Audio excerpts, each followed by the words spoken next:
Chapter 1. The Bird of Happiness. A Tale from Russia.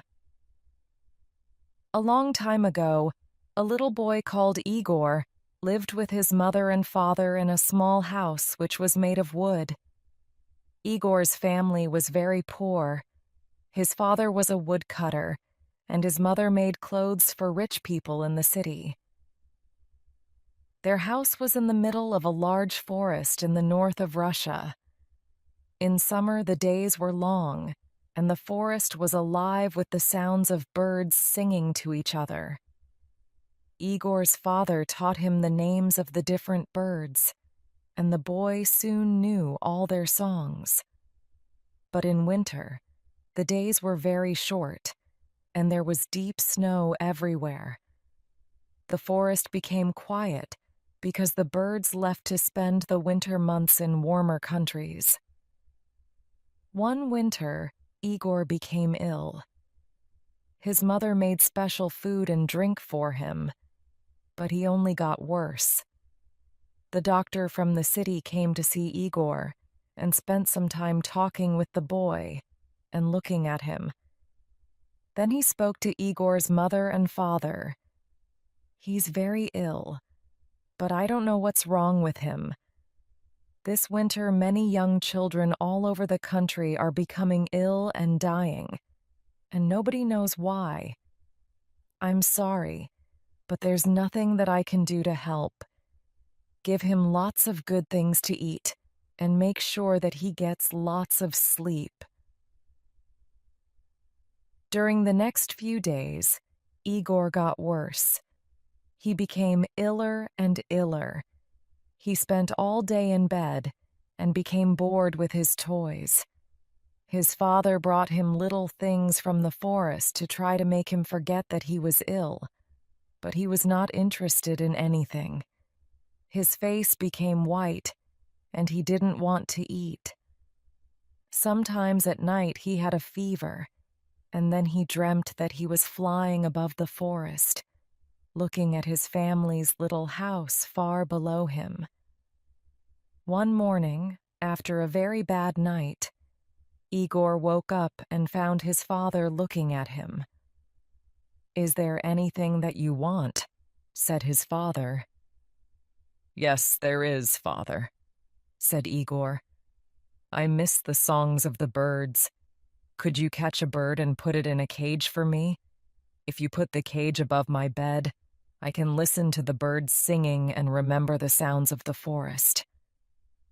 "Of course, little Igor," said his father, smiling. "I'll bring you your bird tomorrow."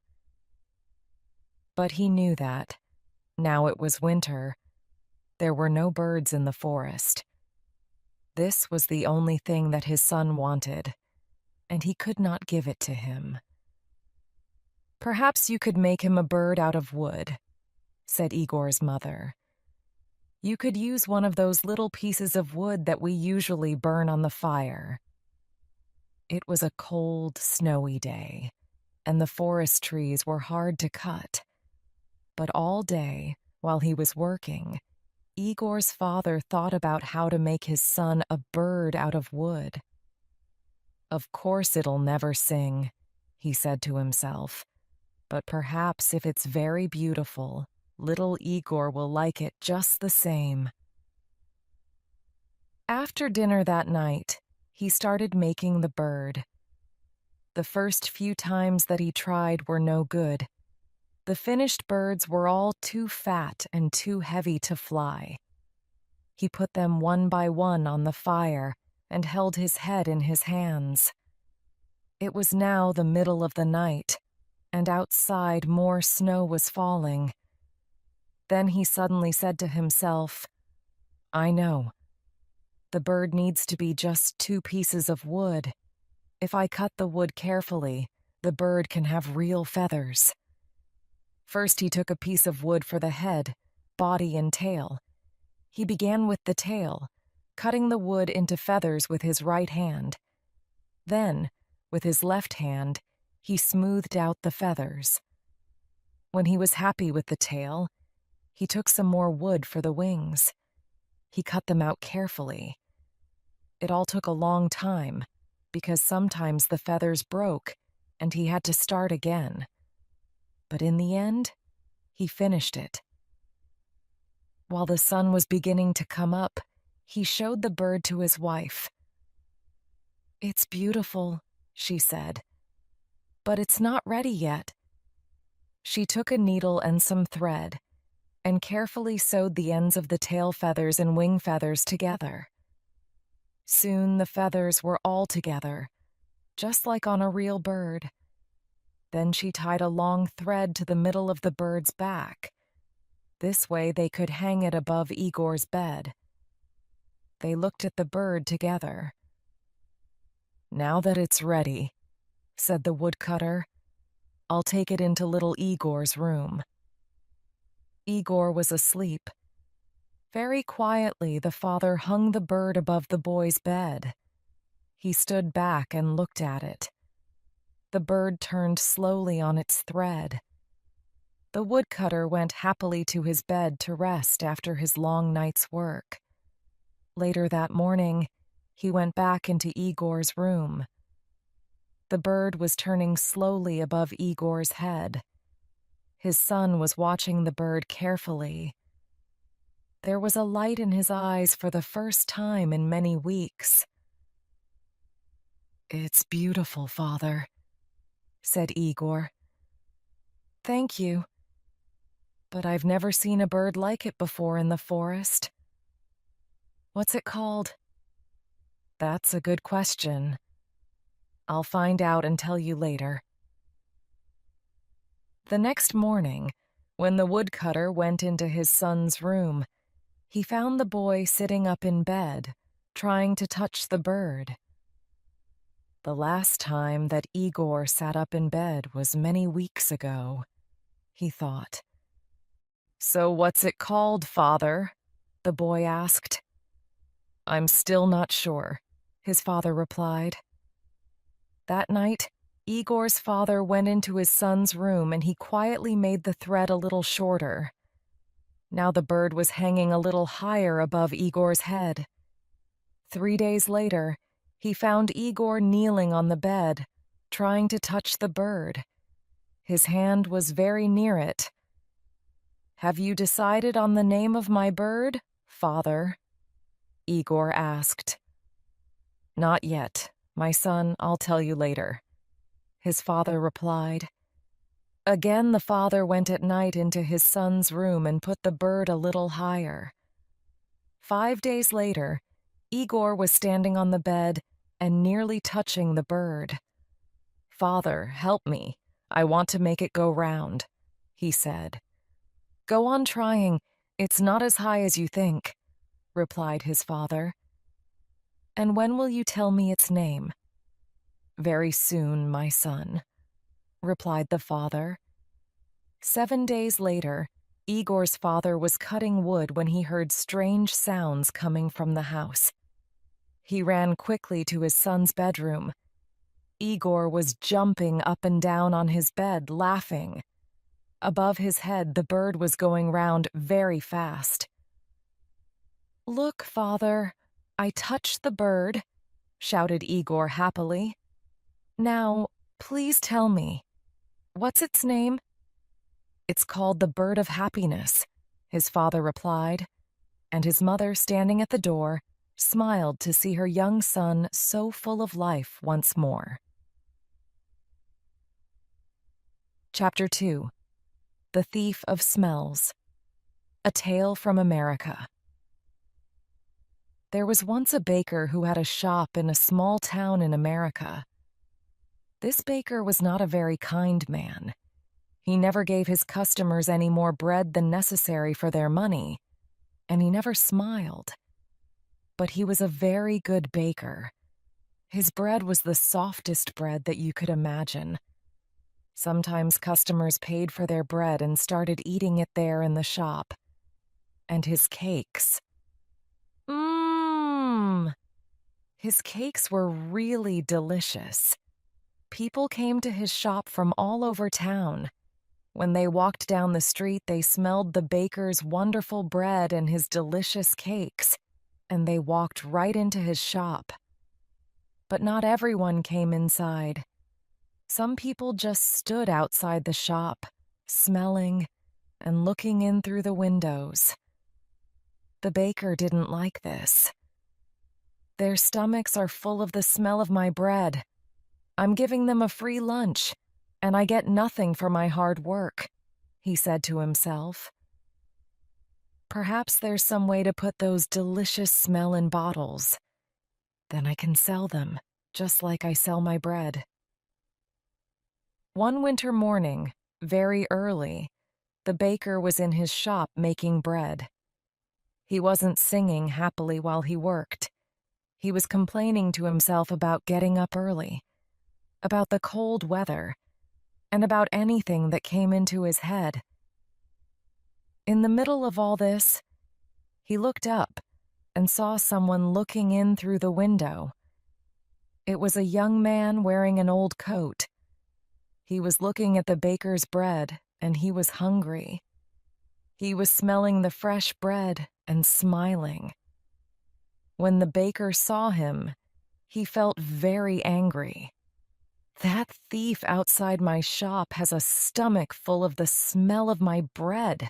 It's a free breakfast. I get nothing for my hard work while he steals my smells." The man didn't move. He just stood there, closed his eyes, and smelt the fresh bread happily. The baker was really angry now. He walked across the shop, opened the door, and shouted at the man, "Pay me!" "Pay you for what?" asked the young man in great surprise. "For the smells that you've stolen," replied the baker. "But I've stolen nothing. I'm only smelling the air.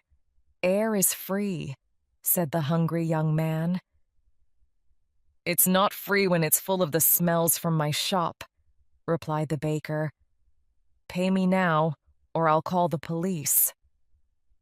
When the young man didn't pay, the baker took him by the coat and pulled him through the snow to the judge's house. He knocked on the door. After a long time, the judge opened the door in his nightclothes. He looked at the baker and the hungry young man standing outside in the street. It was 6 o'clock in the morning.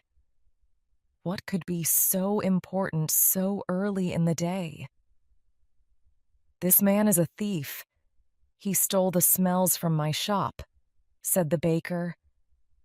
The judge was surprised, but all he said was, "Come in and tell me your story, but first give me time to dress myself." He went back into the house. After a few minutes, he came back, and he took them inside.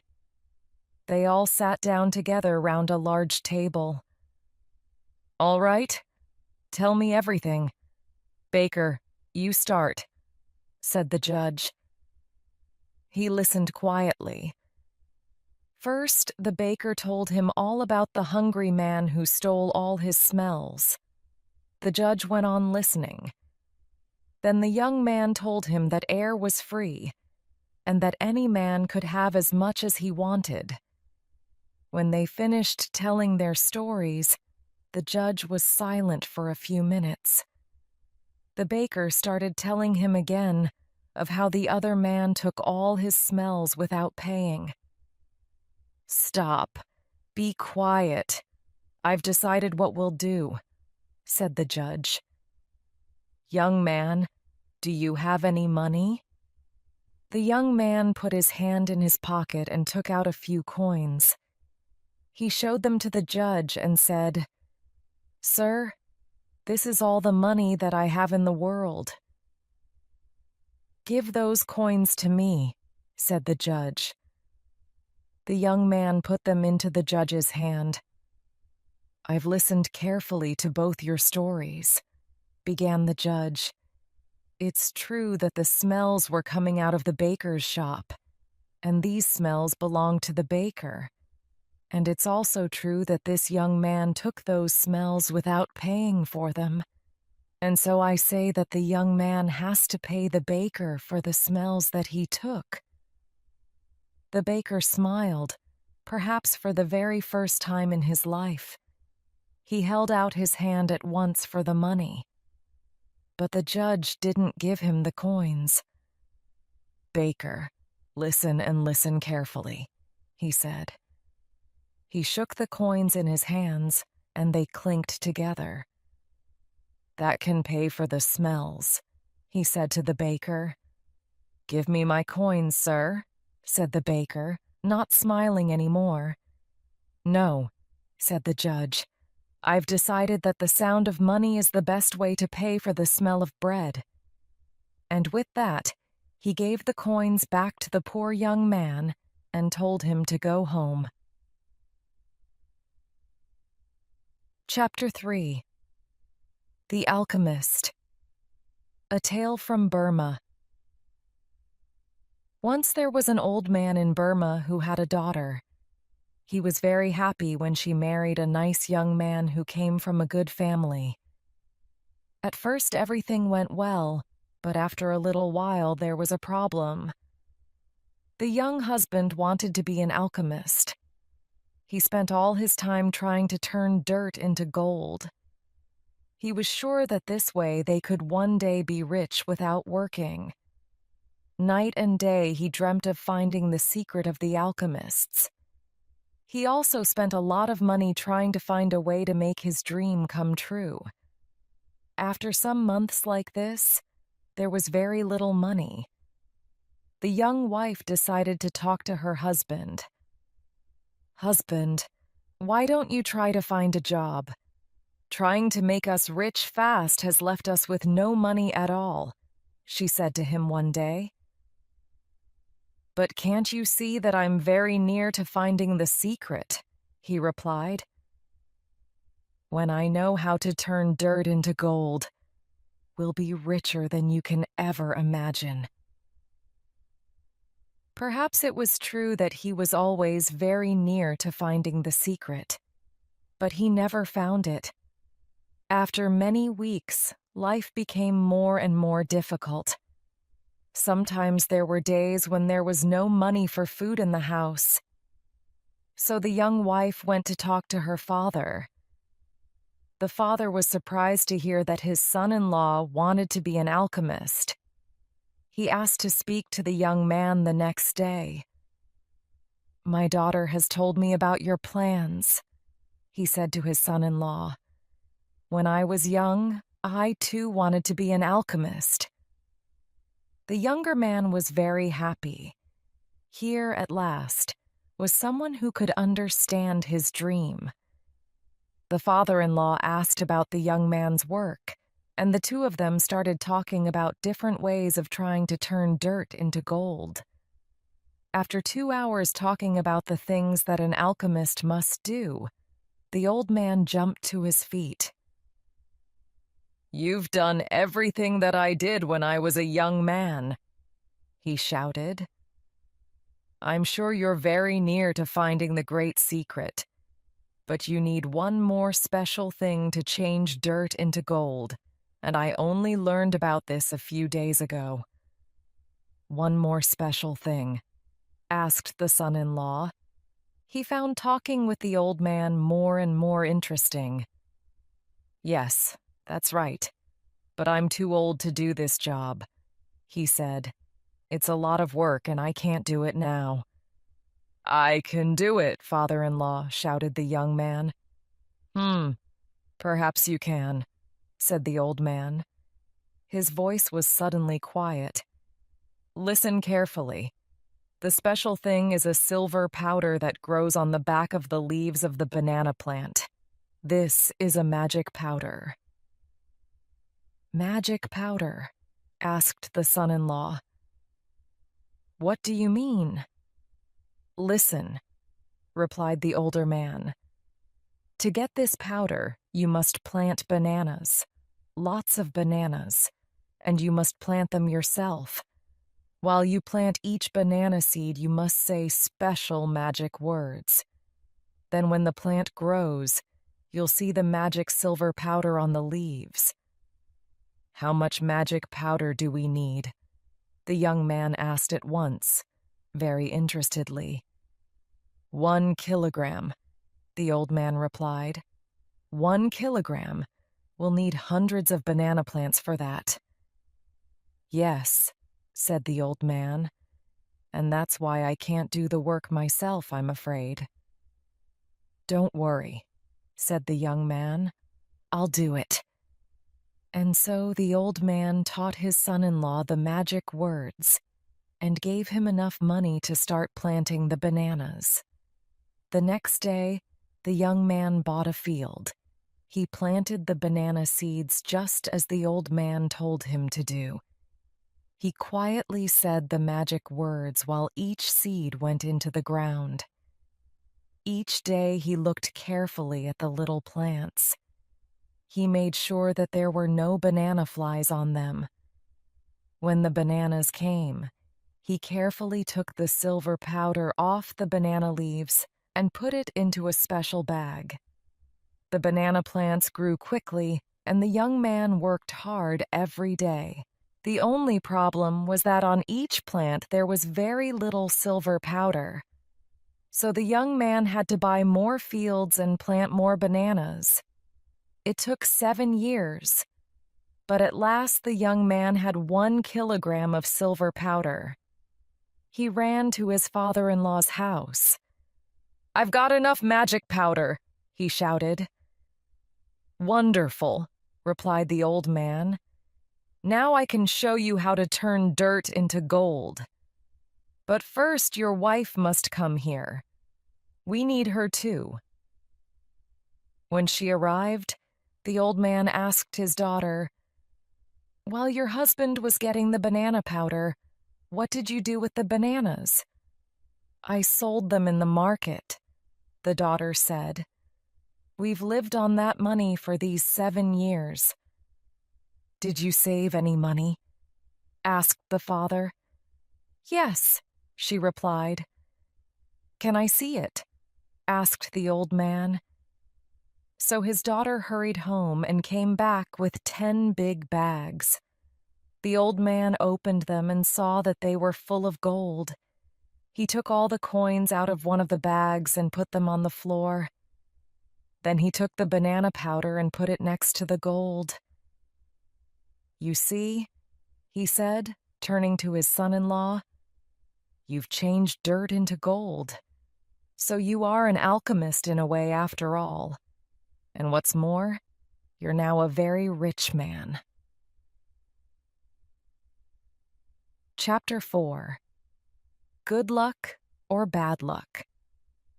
A Tale from China. A long time ago, an old man lived in a small village in the mountains, in the middle of China. He had a son that he loved very much, but this son was a student in a city very far from his father's village.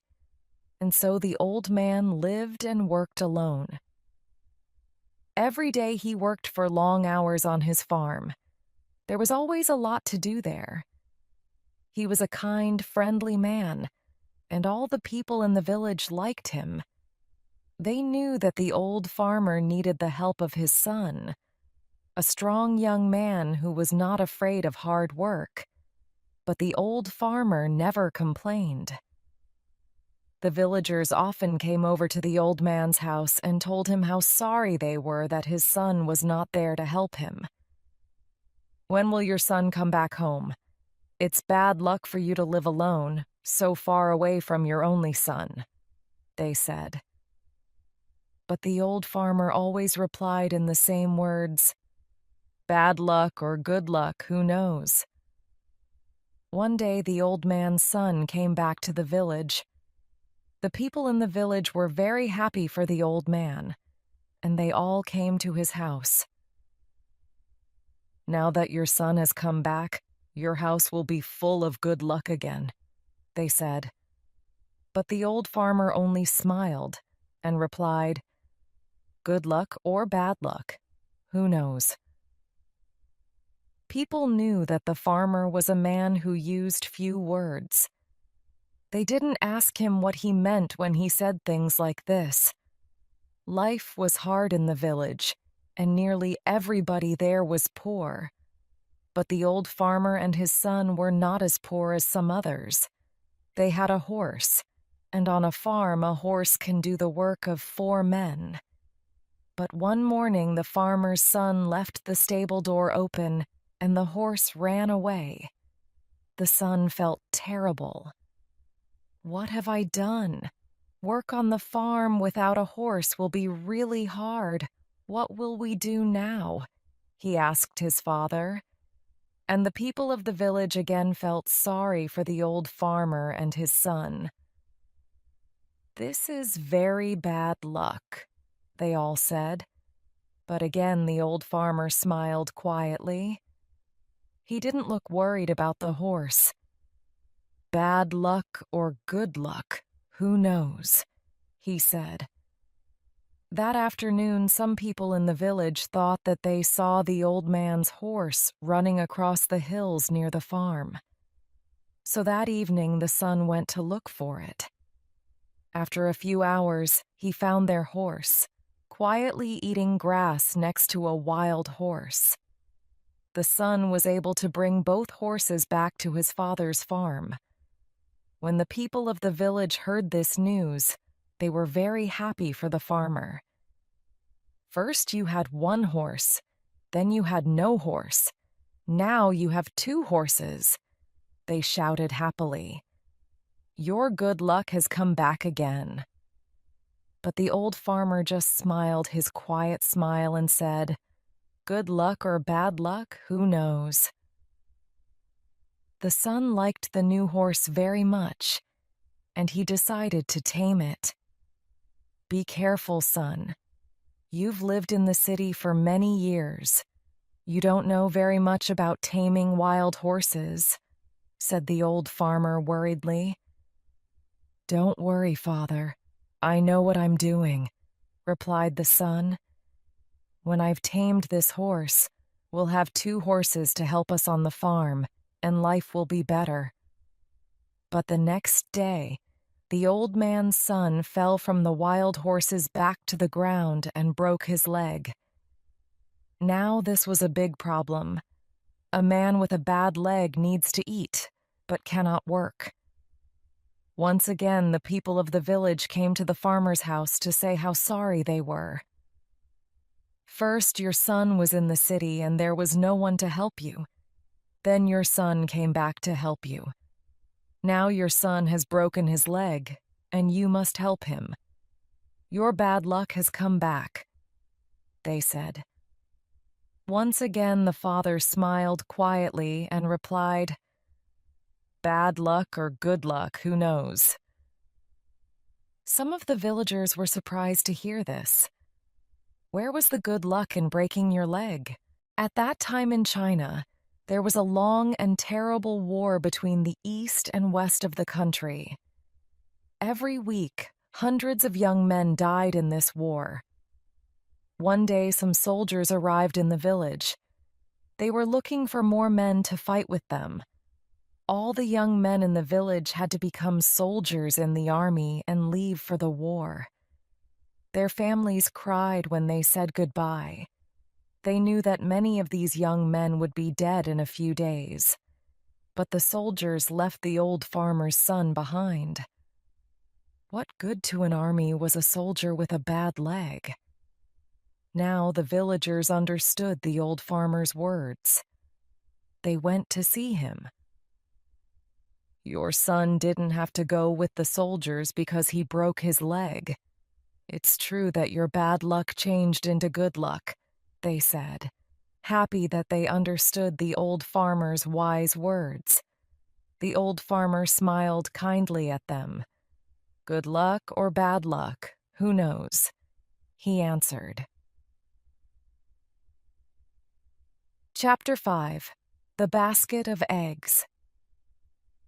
A Tale from Egypt. Musa really didn't like being poor. He lived in a small house in a small village next to the River Nile in Egypt. When there was work, he worked on farms, and when there was no work, he watched the waters of the River Nile. Sometimes he dreamt that he was in a beautiful boat, going slowly up the river to Cairo. He dreamt of a new life there, a big house, lots of money, beautiful clothes, and lots of food. One day, when there was no work and he was tired of looking at the Nile, he thought, enough is enough. He decided to leave for Cairo and become rich. While he was walking down the street, he met his old friend Abdullah. "Abdullah, I'm so happy to see you before I go," he said. "Before you go? Where are you going?" asked his friend with great surprise. "I'm going to Cairo to become rich," replied Musa excitedly. "How are you going to become rich?" asked his friend. "I'm going to," Musa began, but he wasn't really very sure of his plan. "Listen, Musa," said Abdullah, putting his hand on his friend's arm. "I'm going to help you. Come with me." Abdullah pulled Musa down a little street and took him to Hafsa's house. In front of the house, there was a big garden with many chickens running around in it. Everyone knew that Hafsa's eggs were the best in the village. "Good morning, Hafsa," said Abdullah. "We need 200 eggs in a big basket." "Why are we buying eggs?" asked Musa. "With these eggs, you can go to the big market in Cairo. There you'll sell them for good money. Then you'll buy something else and sell it in a different place for more money. You'll buy and sell, and soon you'll be rich. Then you can give me back the money for the eggs, and perhaps a little more for helping you to start your business." Abdullah gave the eggs to Musa, and they walked through more little streets until they came to the Nile. They found a boat which was going to Cairo. "Here's some money for the journey, and Cairo is waiting for you. Good food, beautiful clothes, all the things that you've ever dreamt about. Good luck, Musa. Come back rich." Musa said goodbye to his friend and got on the boat. 20 minutes later, the boat left. In 2 hours, he would be in Cairo for the first time. A new life was waiting. Musa closed his eyes and tried to imagine that great city. "Musa, where are you going with all those eggs?" Musa opened his eyes to see who was talking to him. It was Khaled, the baker's son. He was going to Cairo that day to sell his father's cakes there. "Well, no, not really. I'm not going to sell eggs all my life, you know. I'm going to be much more than that." "What are you going to do?" Khaled looked interested. A man and his wife from their home village also looked at Musa, waiting to hear his answer. Musa was very happy to tell them about his dreams. "Well, first I'm going to sell these eggs in the market. I bought them from Hafsa, so I'll get good money for them." "Hafsa's eggs are the best in the village," said Khaled. "That's true," said the man and his wife. "Then I'm going to buy some beautiful material," said Musa. Some of the women sitting near looked at Musa when he said this. "And what material is that?" asked one of them. "Ah, the finest material that you can imagine. There are materials in Cairo that you can't find anywhere else. Materials that are made with really beautiful colors. I can't even tell you their names." The women looked at each other. One of them closed her eyes, trying to imagine those colors. "I'll come back to our village and sell this material," said Musa. "All the women will want to buy some to make new clothes, so I'll make more money." Now all the women in the boat were listening to Musa. "With this money, I'll buy a ewe and give her the best food to eat."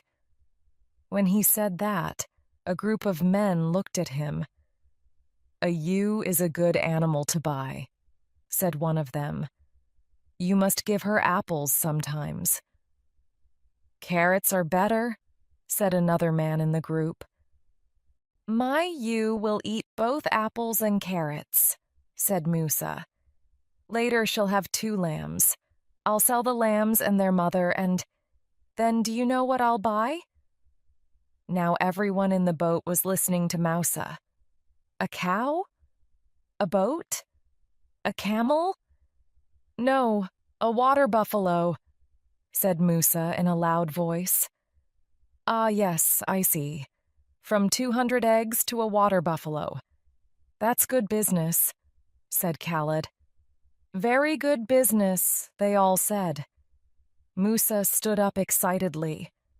"When the water buffalo has a calf, I'll have 2 water buffaloes to sell," he shouted. "And after I sell them, I'll be rich. And when I'm rich, I'll have a servant to work for me. All day I'll shout at him, 'Do this! Do that! Quickly! Run!' And if he's slow, I'll give him a big kick, like this." With that, Musa kicked the basket of eggs, and it fell off the boat into the waters of the Nile. 200 eggs went to the bottom of the river, and Musa was left with nothing, only his dreams. Chapter 6. A Gift of God. A Tale from Mexico. It was 6 o'clock in the morning, and, in his little house in a little village in Mexico, Mario was asleep. He was still asleep at 7, at 8, at 9, and at 10 o'clock. Most days, Mario woke up at about 11. Then his wife usually went to the shop to buy tortillas and coffee for his breakfast.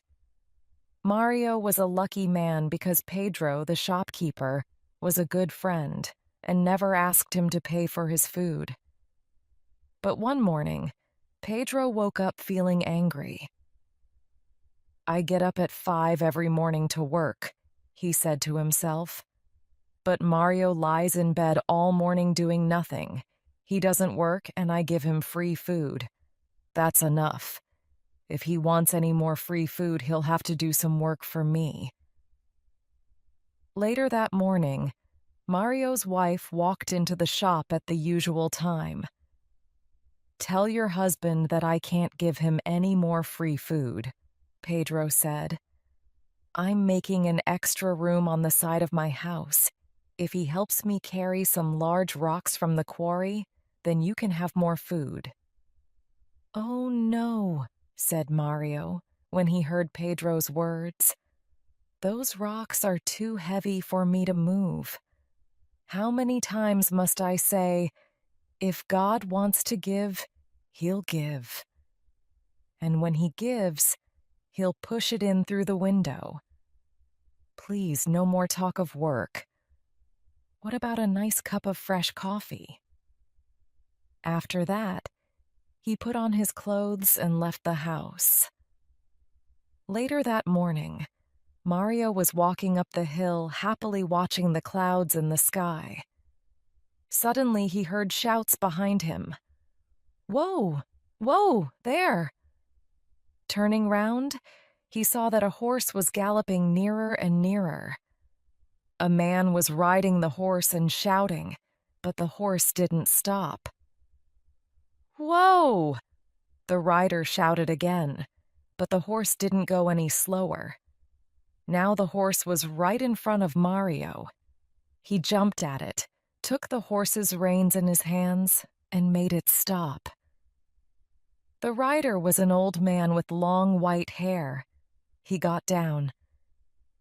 "You don't run around all day like other people," he said to Mario, "but you're there when someone needs you." "You're very kind," replied Mario. "But to be like this is not hard. I try to sleep well, eat well, and not worry about things." "Well, today you really helped me," said the old man, "and so I want to give you a gift of God." "A gift of God I don't understand," said Mario. When God gives a gift to somebody, the old man explained, only the person that God gives it to can keep it. Follow me. Mario followed him, and they went up the hill. There the old man stopped and showed him a large rock. Under that rock, he said, are some leaves. Under the leaves are some chests. In the chests, you'll find the gift of God waiting for you. Mario went over to the rock, knelt by it, and took it in his hands. He moved it easily. Then he moved the leaves and saw 6 chests made of wood. Slowly, he opened one of the chests. Inside it, there were hundreds of silver coins. He opened a second chest and a third. All 6 chests were full of silver coins. Mario turned to thank the old man, but strangely, he wasn't there anymore. Mario picked up some of the coins and put them in his pocket. Then he closed all 6 chests, put leaves over them again, and put back the rock. Now, after all this work, he felt tired.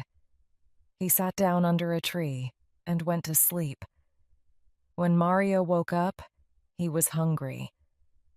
He remembered something about a horse, an old man, and some silver. Did it really happen, or was it just a dream? He said to himself. But then he remembered something much more important. Lunch. He started walking quickly down the hill to his house. Suddenly, he heard a clinking noise. He put his hand in his pocket and found 6 silver coins there. That evening, Mario's wife went back to the shop. She put the coins in Pedro's hand. My husband sends you these. We need rice, a chicken, tortillas, tomatoes, and coffee. Pedro's mouth fell open when he saw the silver coins in his hand. How did Mario get so much money? He asked. Come to our house tomorrow morning after 11, the wife said, and he'll tell you. The next morning, Pedro heard the story. He wasn't really sure if it was true. But Mario, he cried, why didn't you bring all those chests home with you? They were too heavy, Mario explained. I needed horses to carry them, and I have no horses. And my friend, how many times have I told you, if God wants to give, he'll give. And when he gives, he'll push it in through the window. I know, Pedro said. I have some horses. I'll come to your house tonight and we'll go to this place together. My horses will carry all 6 chests. You'll keep 3 of them and give the other 3 to me. We'll become rich together. Do you agree? All right, said Mario. He was happy because his wife was cooking a delicious chicken for dinner. Pedro went back to his shop, but he began to think, why must I share the silver with Mario? The horses belong to me. Without them, Mario can do nothing, and he won't know what to do with the money. He'll just eat and sleep as usual, but I always know what to do with money. I'll build a larger house. That night, at 11 o'clock, Mario was asleep. Husband, said his wife, wake up. It's already 11 o'clock and your friend hasn't come. He's just late, said Mario, and he went back to sleep. An hour later, the wife woke her husband again. Husband, it's midnight, and I'm afraid that Pedro has decided to keep all the silver for himself. Midnight? It's too late to go anywhere now. Wife, go to sleep. After that, Mario and his wife slept all through the night without waking up again. While Mario was sleeping, Pedro went up the hill with his horses and his men. He told the men to move the rock and look under the leaves. They found the 6 chests. "Open them," Pedro said. But when they opened them, they saw no silver coins inside, only lots of dirt and stones. "My friend Mario is laughing at me. He thinks that this is funny," Pedro shouted. "Well, I know how to be funny too." He told his men to put the chests onto the horses, to carry them down the hill, and to leave all the dirt and stones in front of Mario's house. They did this, and then they went back home. The next morning, when Mario's wife woke up, she couldn't open the door or window. "Husband, wake up," she said. "There's something outside our house, and we can't open the door or the window." Mario got out of bed, and he pushed the door. He couldn't open it, not even a crack. He pushed the window, and at last it opened a crack. Lots of silver coins came through the crack and fell onto the floor. "Husband," the wife said, "Pedro did come last night." "Perhaps," replied Mario, "but all this work has made me hungry. What about a nice tortilla?" Later that morning, the shopkeeper's mouth fell open for the second time in 2 days.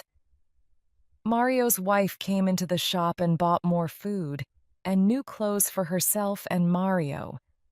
She put 20 silver coins down in front of the shopkeeper. "What happened yesterday? We waited for you until midnight," she said. "I was worried when you didn't come. Then this morning it all came through the window. But surely you gave us more than half." "It wasn't me," Pedro said quickly.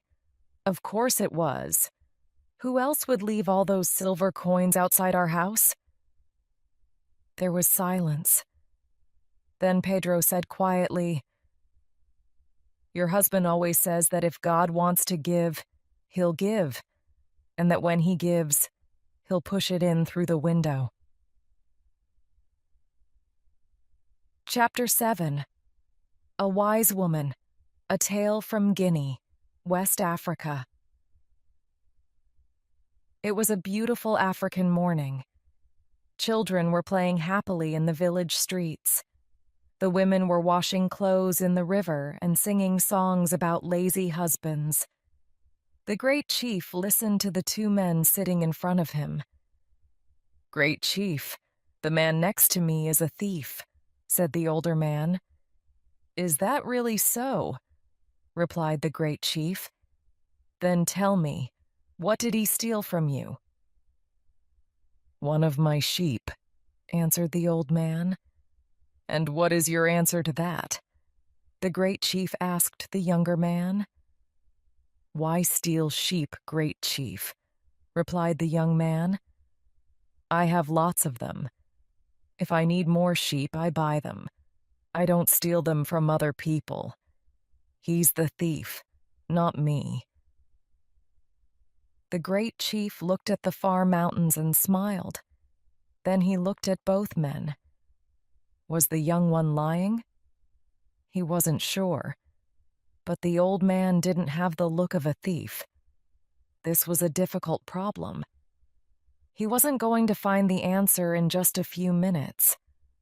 But the great chief liked problems like this more than any other. It took some time to find the answer. People came to him from very far away to ask him to be the judge of their problems. The great chief liked this also. "I have a question for both of you," said the great chief. "The person who finds the solution will keep the sheep. Go home and think about this question, and come back only when you know the answer. What's the fastest thing in the world? Don't come back until you have the solution." The two men left the great chief's house. The old man was sad. How could he find the answer to such a difficult question? When he got home, he told the question to his daughter, Zia. She was a beautiful, happy woman who liked helping others. She was young, but she was also very wise. "I know the answer, Father," she said. "It's time." The old man went back to the great chief's house. The great chief was surprised. "You're back again.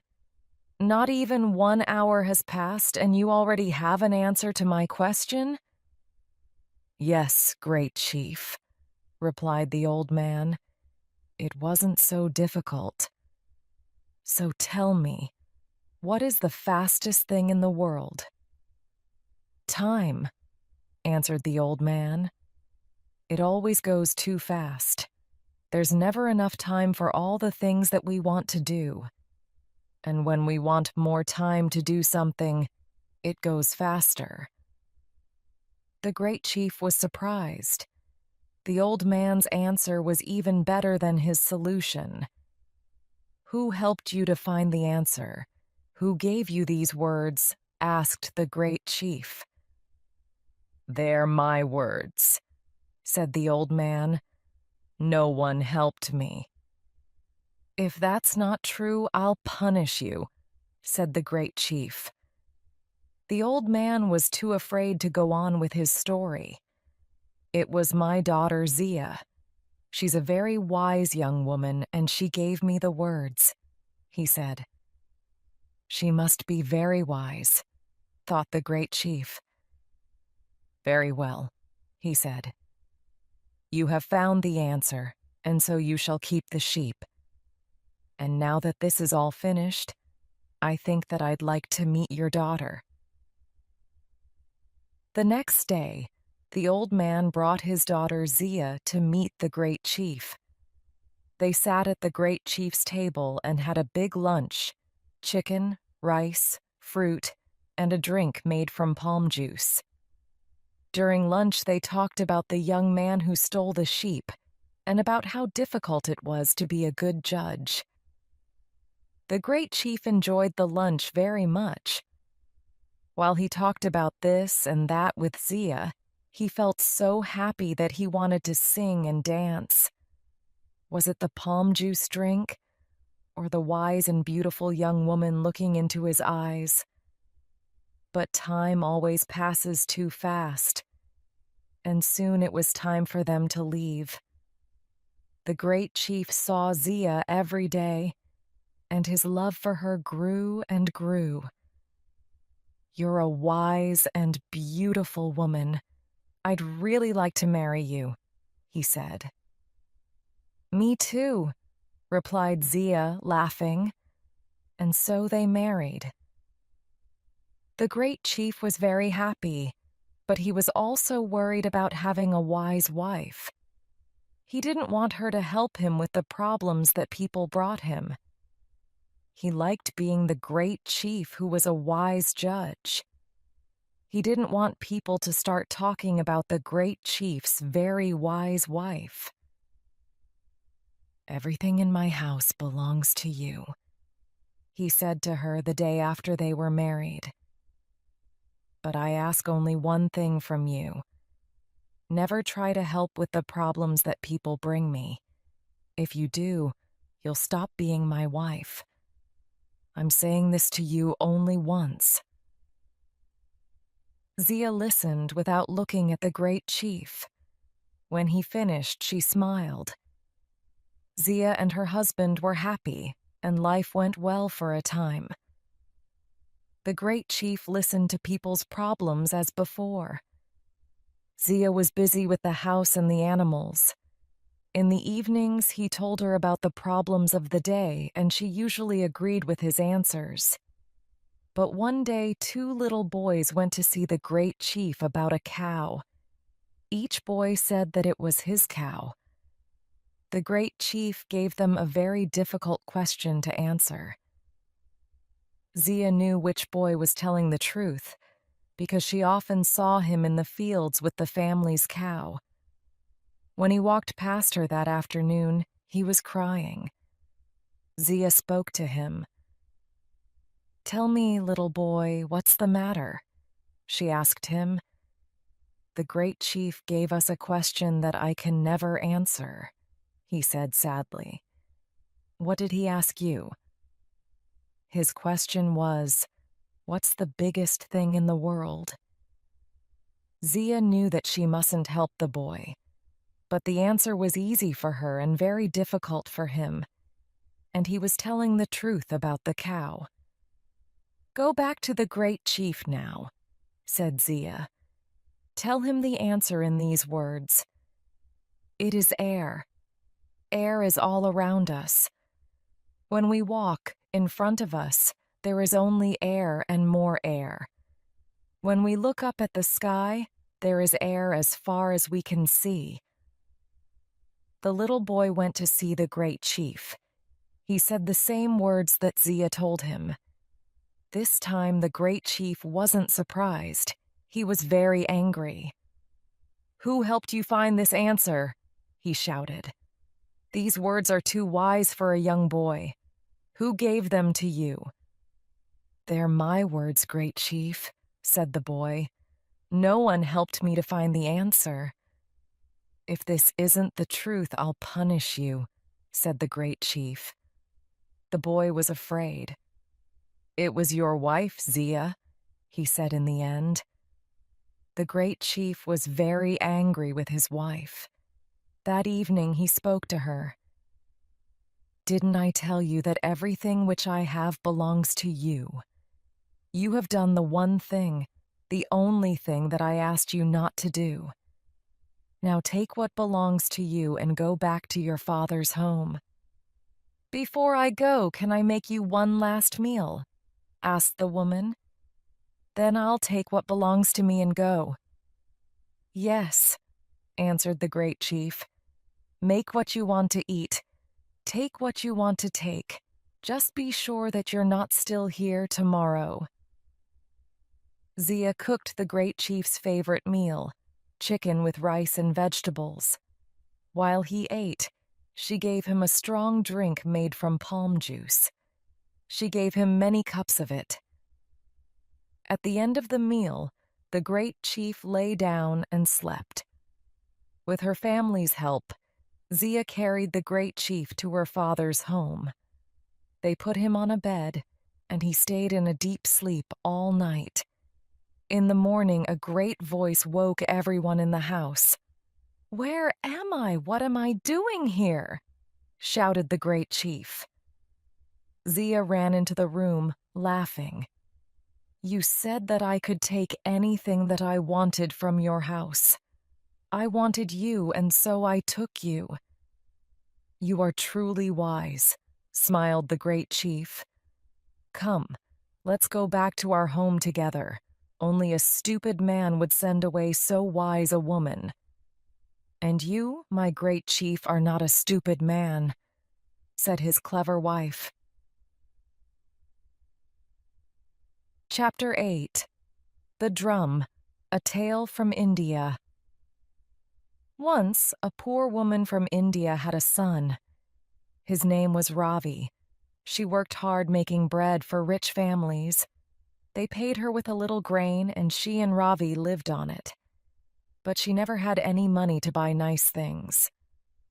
One morning, she had some grain to sell in the market. When she was leaving, she said to her son, "Today we'll have some money. Do you want something from the market?" Ravi knew that they had very little money, and usually he never asked for anything. But that morning he said, "A drum." The mother said nothing. She knew that she wouldn't have enough money for a drum. She went to the market and sold the grain. Then she bought some flour and salt to make bread. She felt sad that she had nothing for Ravi. So when she saw a piece of wood on the road, she picked it up and brought it home. She was sure that Ravi would find something to do with it. Ravi didn't know what to do with it. But he didn't want to disappoint his mother, so he carried the wood with him when he went to look for his friends. While he was walking along the street, Ravi saw an old woman. She was trying to light a fire, and she was crying. "What's the matter?" he asked. "I need to make bread, but I can't light this fire. This wood is too wet," she replied. "I've got some dry wood that you can use," said Ravi. The old woman took Ravi's wood, lit the fire with it, made some bread, and gave a piece of it to Ravi. Ravi wasn't hungry, but to say no to the old woman wouldn't be kind. So he took the bread and walked on. A little later, he came to a young woman by the road with a child in her arms. The child was crying loudly.